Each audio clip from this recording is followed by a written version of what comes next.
When the long-range shots missed, and there were many more shots fired than anything that you've heard before,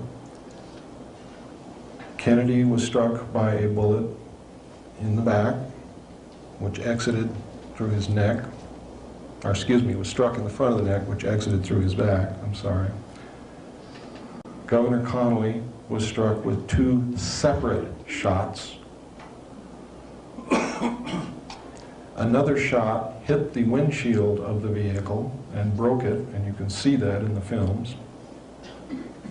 And we have blown these frames up many times, and we have studied it for countless hours.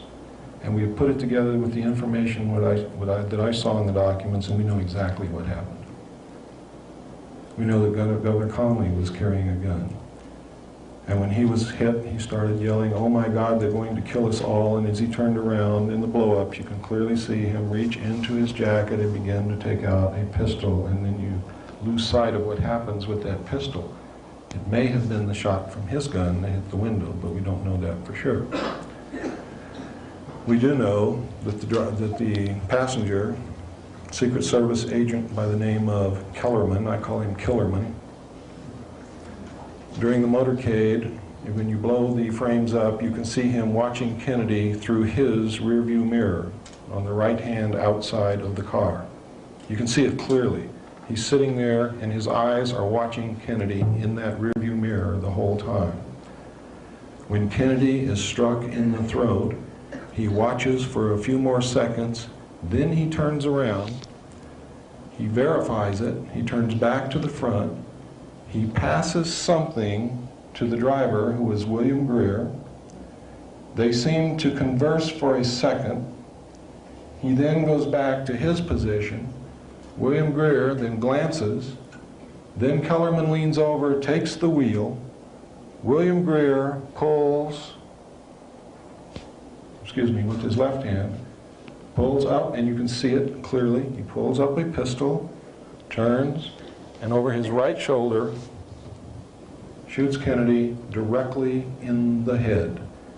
Kennedy's head then snaps backward. Jacqueline Kennedy looks at her husband. You can see her eyes go from her husband and look directly at William Greer, and then she attempts to get out of the car. She is afraid. Throughout all my combat experience, that is exactly what you do. You run away from the fire, not into it. What you see in the John Wayne movies is BS. I never saw one soldier ever run into a machine gun. You run away from the machine gun, and then you figure out how to get that machine gun nest. You don't just run up there and die. That's for the Marines.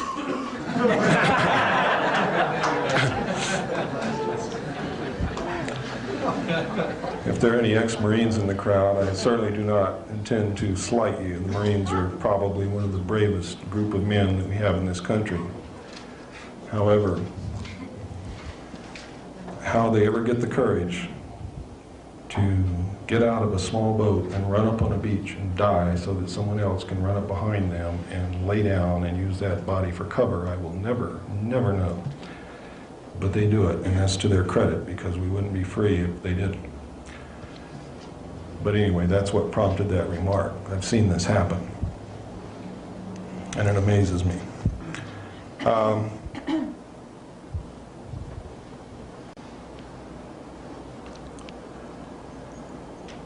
What happened next was that both men in the front seat hunched down. The car speeds up out of sight. During the time when William Greer is actually shooting Kennedy, the car comes to almost a complete stop, which is exactly what a driver would do if someone else is holding the wheel and he's turning around to shoot someone. You would remove your foot from the accelerator. We have tried this, and it's exactly what people do instinctively. They don't even think about it, it just happens. The film that you normally view when they show it to you on television is speeded up many times so that everything happens real fast. You're always looking at Kennedy. You don't even detect that the car slows down, and you never look at the driver, so you wouldn't see it anyway. But just to take a precaution, they cut a few clips out there, so even if you did think to look at the driver, you still wouldn't see it. But in the film I'm going to show you tonight, we got those clips. Now, when I saw those documents, it said in the documents that the act was plainly visible in the film that was withheld from the public. Not too long ago, on the Ted Koppel late night thing, I forget what you call that. What's it called? Nightline, that's right. Ted Koppel, in answer to all the controversy, the new controversy about Kennedy's death, assassination, said, oh, but there was only one film taken in Dallas. He lied because he knew that there were three. Everyone knows that there is three. There's three in the Warren Commission report. He intentionally lied, knowing that most of the American people will take his word for it without even checking, and if they thought it was three before, will think they were mistaken, not Ted Koppel. Ted Koppel is a member of the Council on Foreign Relations. Stop listening to the nightly news. They're lying to you. The best thing that you can ever do is turn your television off or burn it, or give it to little Johnny who has a screwdriver and needs something to play with.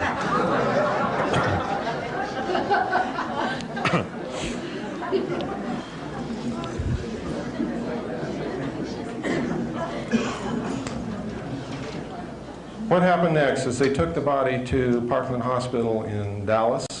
It was illegal to remove the body. No autopsy was taken there. The doctors were ordered by the FBI and were actually interfered with.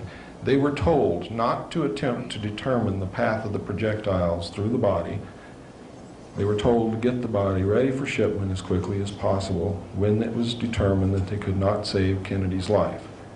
There was no investigation done in Dallas at all. The doctors did draw sketches of what they saw, and they did make reports of what they saw immediately following and during the incident. Now, if you understand the human mind and you understand the way the legal process works, those reports are legal documents and should stand up in any court of law or any investigation because they were done at the scene by professionals who were qualified to make those determinations. Photographs were even taken, but the photographs taken at Parkland Hospital disappeared, so that there was only the doctor's reports and the drawings left.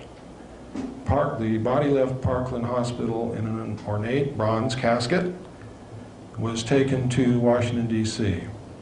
Somehow the body got out of that casket on the aircraft, and we know exactly how it was done. When Jacqueline Kennedy was taken forward to participate in the swearing-in ceremony of Lyndon Baines Johnson, the naval intelligence officers removed Kennedy's body from the bronze casket, passed it down into the baggage compartment, where it stayed like a sack of potatoes until they landed in Washington, D.C. When they landed in Washington, D.C., we have tracked down someone who was on the other side of the plane who also took a film of a military helicopter, a naval helicopter to be exact, or I should say a Marine helicopter, but that's part of the Navy, landed on that side of the plane near the galley door, and something was taken out of the plane and put in that helicopter, which we now know was Kennedy's body. It was flown to Bethesda Naval Hospital, and it arrived there a full 30 minutes before the casket which left Parkland Hospital arrived there. President Kennedy's brain was removed, and another brain that was undamaged was substituted in its place. Why? Because if they had performed an autopsy on the brain that was really actually President Kennedy's brain, they would have found that he was hit from the front, that it was an exploding pellet and not a bullet, and they would have found fragments of that pellet, and they would have found large amounts of toxic shellfish poison in the brain, which was exploded into the brain when this pellet did its thing. And it would have said, CIA, CIA, CIA, CIA, because the CIA had that type of weapon at that time, and it was well known. When they finished doing that, They surgically repaired the wounds to make it look like he was hit from behind, and then they took photographs of these repairs. Then they took the body in to be autopsied as if it had come out of the bronze casket. They also altered the throat wound. We know this. Kennedy's brain was taken out of the room where all this occurred on a gurney, covered with a cloth, and when people asked what that was, being wheeled down the hall and the gurney covered with the cloths, because everybody wanted to know what the hell was going on, they were told that a woman had delivered a stillborn baby, and that was the stillborn baby. It was not, it was Kennedy's brain.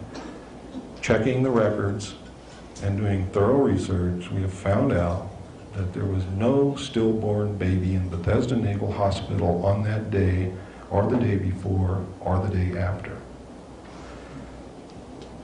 Witnesses asked what the other casket was doing in the room.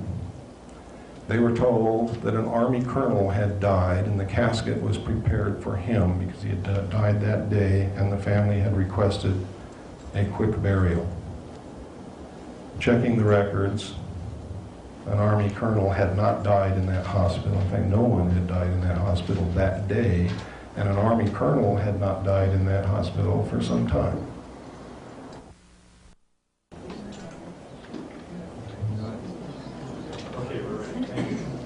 I don't hold much hope for William Greer talking, but I want him to talk. I don't want him killed. I want that man to talk. I want him to become a man and talk. I want the rest of these so-called men and patriots in our government to become real men and real patriots and start talking. Because right now I'm going to tell it in front of you, I'll tell it in front of the world, I'll tell it in front of the government. Our top military commanders are cowards and they are traitors. The men who represent us are cowards and traitors, and they're all afraid to talk. They're scared to death to talk. They'll let the country go down the tubes before they'll stand up and do what a man should do. And what our history demands that any man who calls himself a patriot do. Stand up and talk and tell the truth. And I'm going to continue, and I'm going to ask that you continue with some of the things that I'm going to ask you to do tonight when you leave here over the next few days and into the next year. I'm going to ask you to continue until we clean up this government, until it gets back to a government of, for, and by the people.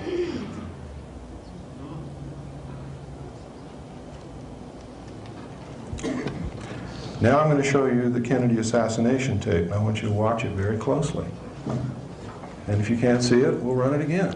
And if you still can't see it, we'll run it again. I don't care how long it takes, because you need to know this. You need to know who killed your president, and you need to know why.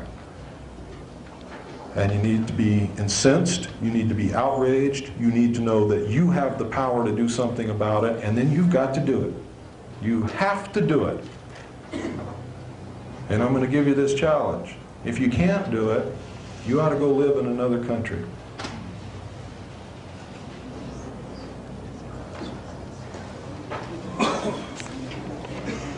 Let me see here.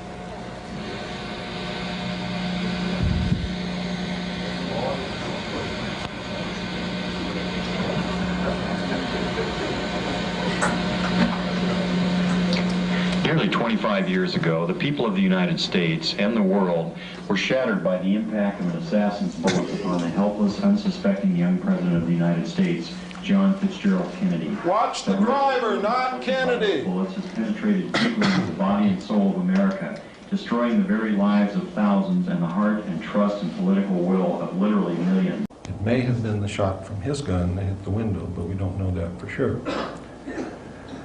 We do know that the passenger, Secret Service agent by the name of Kellerman, I call him Killerman, during the motorcade, when you blow the frames up, you can see him watching Kennedy through his rearview mirror on the right. Governor Connolly was struck with 2 separate shots. Another shot hit the windshield of the vehicle and broke it, and you can see that in the films. And we have blown these frames up many times, and we have studied it for countless hours. And we have put it together with the information that I saw in the documents, and we know exactly what happened.